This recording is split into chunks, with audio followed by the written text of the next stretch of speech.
Sivil havacılık tarihimizin en acı uçak kazalarından biri 1975'in 30 Ocak gününde meydana geldi.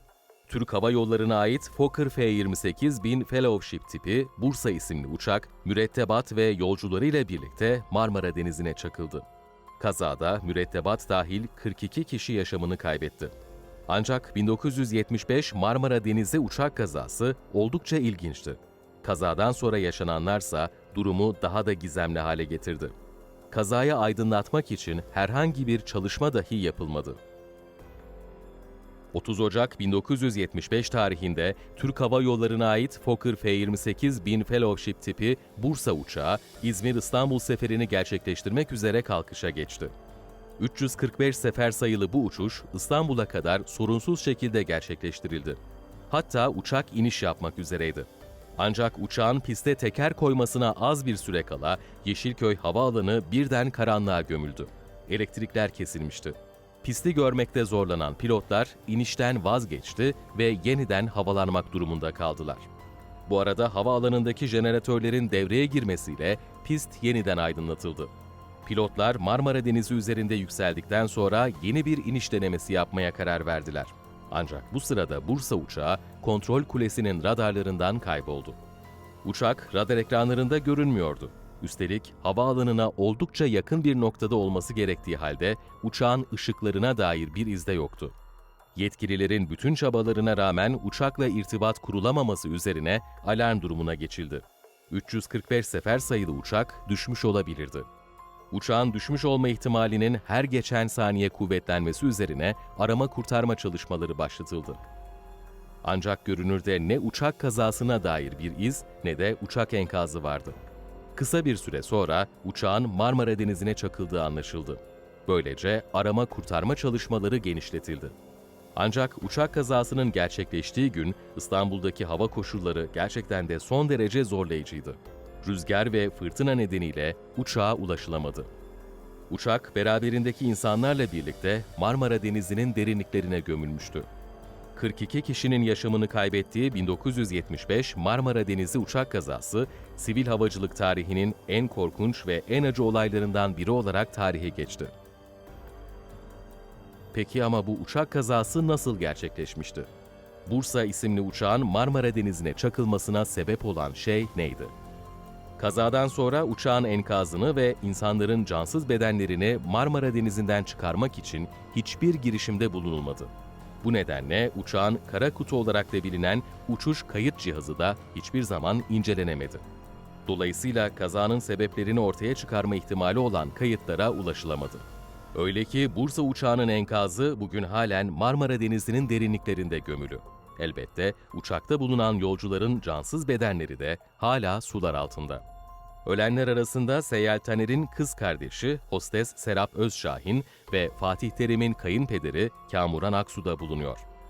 Kazadan sonraki günlerde hayatını kaybeden iki yolcunun cansız bedenlerinin farklı noktalardan karaya vurduğu biliniyor.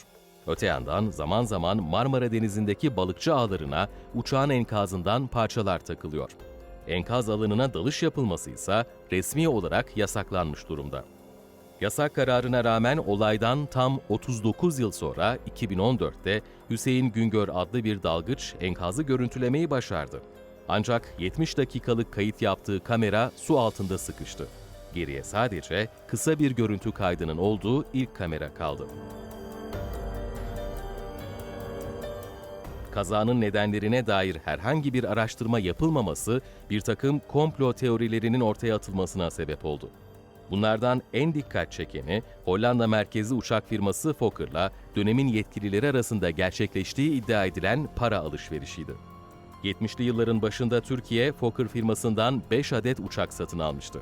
Uçaklardan ilki 1974 yılında İzmir uçak kazasında düşmüştü. 30 Ocak 1975'te Hollanda'dan satın alınan ikinci uçak da Marmara Denizi'ne çakıldı. Üçüncü uçaksa 1979 yılında Ankara'da 41 insanın yaşamını kaybetmesine sebep oldu. Kalan iki uçak yurt dışına satıldı. Ancak bu iki uçak da daha sonra farklı kazaların başrollerinde yer aldı. İşte bu veriler nedeniyle bugün pek çok araştırmacı, o dönem görev yapan bazı yetkili isimlerin Fokker'dan sus payı aldığına ve kasıtlı şekilde kazaların üzerine gidilmediğine inanıyor. Kazazedelerin yakınları bu konuyla ilgilenenlerle bir grup oluşturarak enkazın denizden çıkarılması ve cenazelerin toprağa verilebilmesi için kamuoyu oluşturmaya çalışsa da başarılı olamadılar.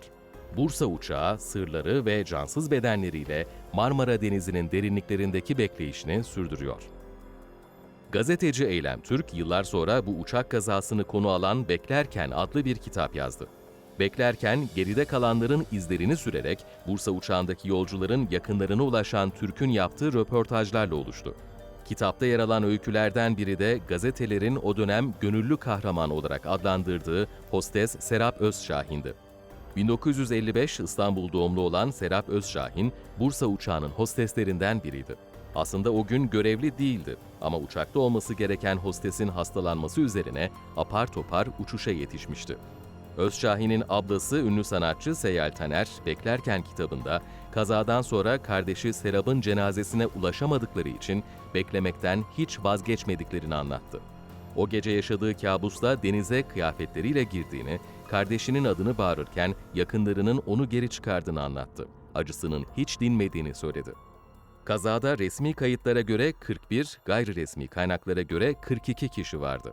Yolcu listesinde olmayan bu gayri resmi kişi, hostes Leyla Önal'ın 1 yaşındaki kızı Elif Önal'dı. Resmi listede olmadığı için küçük kız bu kazanın kayıpları arasında sayılmadı.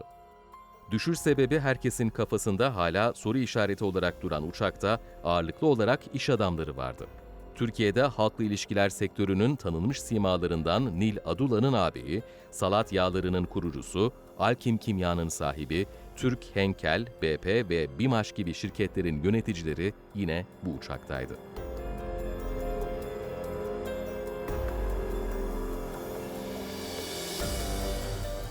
Yeni videolarda görüşmek üzere. Hoşça kalın.